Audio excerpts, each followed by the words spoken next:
नमस्कार जय जगन्नाथ। आज संध्यार चा मस्ती ग्रीन टी मस्ती रे आमे आज स्वागत करिबा आमर जनाशुना चिर परिचित श्रीजुक्त सदा भाई को जी संगीत दुनिया रे जड़े भल संगीतकार मंच उपर जितेबाला से भजन और आल्बम गाती आधुनिक संगीत परिवेशन करती सेतेबेले मंच तले बसी दर्शक माने मने मने झुमी उठती किए भक्तिर भावधारे तो किए आधुनिक गीतर ताले ताले नाचिबा आरंभ करे। आज से महान व्यक्तित्व श्रीजुक्त सदा भाई को आम आम पाखे पाइचे प्रथम स्वागत करवा। श्रीजुक्त सदा भाई आपन को आम कार्यक्रम को स्वागत धन्यवाद।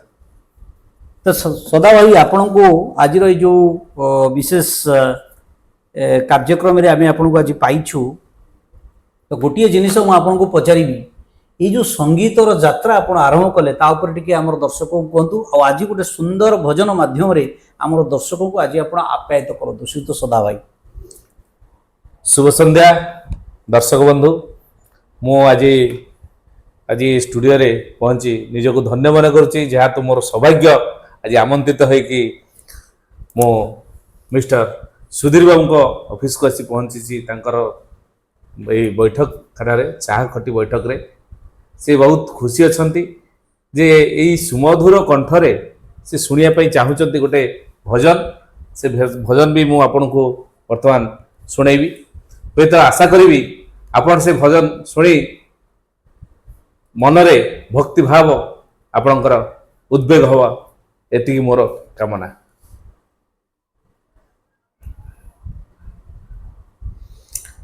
ताले आसंतु से भजनटी होची गुंडीचा राणी माँ कि भजनटी जितेबाला स्नेहमयी गुंडीचा प्रभु जगन्नाथ बलभद्र चतुर्धामूर्ति सुभद्रा माँ आसती से भारी खुशी हो जाती न आसा पर्यंत जदि किसी विलंब हो जाए बाटरे से बहुत मन दुख कर बसी था से समय नारद आसिक गोटे पद कथा कहती जो कथा कि आज गीत माध्यम मुझे शुणेबी कौन से गीत कौन कहती आसंतु शुणिबा।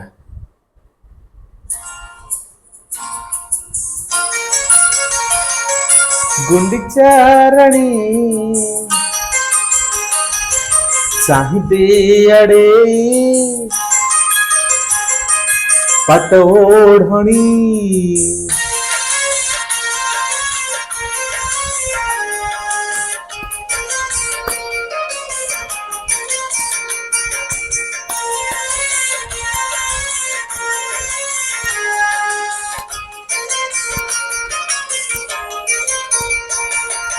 गुंडीचा राणी लो गुंडीचा राणी चाहिए आड़े पाट ओढ़णी गुंडीचा राणी लो गुंडीचा राणी चाहिए आड़े पाट ओढ़णी कालिया आसुची कुणिया होइलो कालिया आसुची कुणिया होइलो संगरे आड़ीची भाई भौणी गुंडीचा राणी लो गुंडीचा राणी चाहिए आड़े पाट ओढ़णी।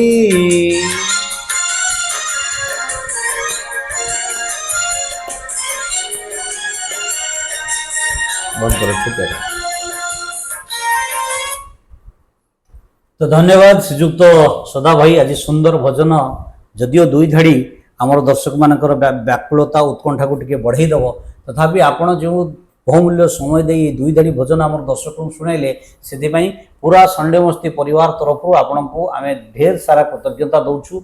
आगामी दिन में आपण पूरा भजन शुणापी आम दर्शक मान उत्कंठित रहिबे। धन्यवाद।